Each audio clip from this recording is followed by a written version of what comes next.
Apakah dosa maksiat dapat diampuni? Karena ana hampir merasa putus asa. Karena banyaknya dosa yang ana lakukan. Dan apakah syarat-syarat taubat yang kuat? Syarat-syarat taubat yang benar? Jazakallah khairan. Apakah dosa maksiat dapat diampuni? Bercanda itu nanyanya? Hah? Nggak ada dosa yang nggak diampuni. Semua dosa diampuni. Dengan istighfar dan taubat. Jangankan maksiat, bahkan kesyirikan pun diampuni. Kesyirikan pun diampuni. Ya? Kesyirikan diampuni. Innallaha la yaghfiru an yushraka bihi wa yaghfiru ma duna dzalika liman yasha. Sesungguhnya Allah tidak mengampuni apabila ia dipersekutukan dan mengampuni dosa-dosa lain selain dosa syirik tersebut bagi siapapun yang dikehendakinya. Allah tidak mengampuni dosa kesyirikan, maknanya adalah apabila hamba tersebut mati di atas kesyirikan walam yatub minha dan belum bertaubat darinya. Adapun masih hidup, dia berbuat kesyirikan, kemudian dia beristighfar dan bertaubat darinya, maka diampuni. Jadi jangan mentok sampai situ. Allah tidak mengampuni semua dosa kecuali syirik. Sampai situ. Jangan. Udah ketutup pintu rahmat. Seolah-olah menutup pintu rahmat Allah bagi mereka yang pernah lengah, jahil, dan terjerumus ke dalam kesyirikan. Para sahabat itu radhiyallahu anhum, terutama kibar, terutama yang senior, bukankah dulu mereka banyak yang musyrikin? Terus jadi the best of ummah. Jadi umat terbaik. Iya kan? Jadi dosa diampuni, dosa segala maksiat. Nggak pernah ada dosa yang cukup besar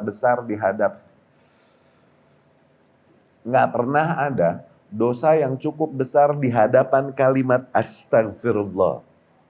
Jangan kalian kecilkan kalimat astagfirullah.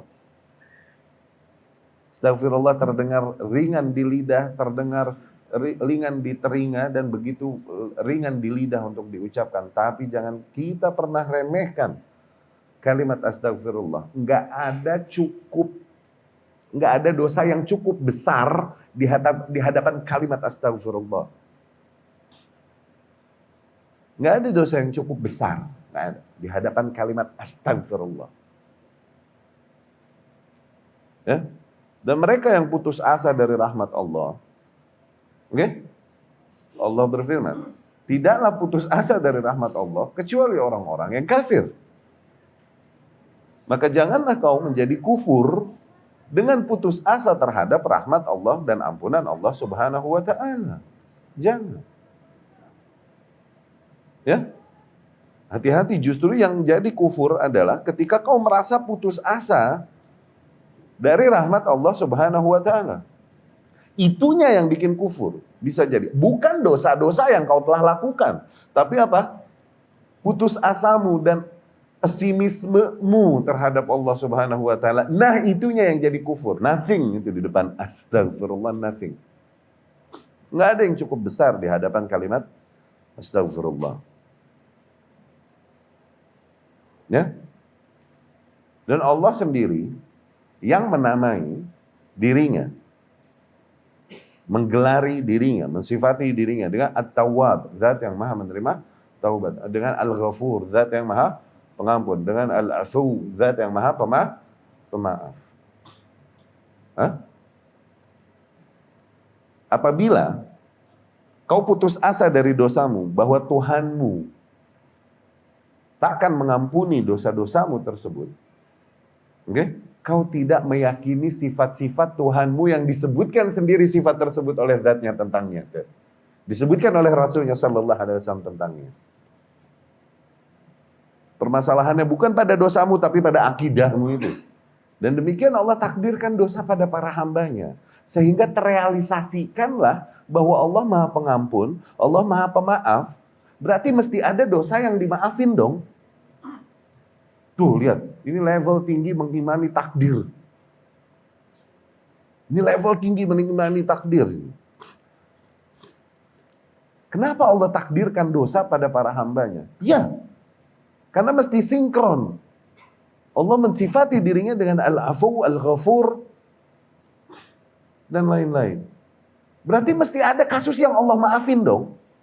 Berarti mesti ada error terjadi kan?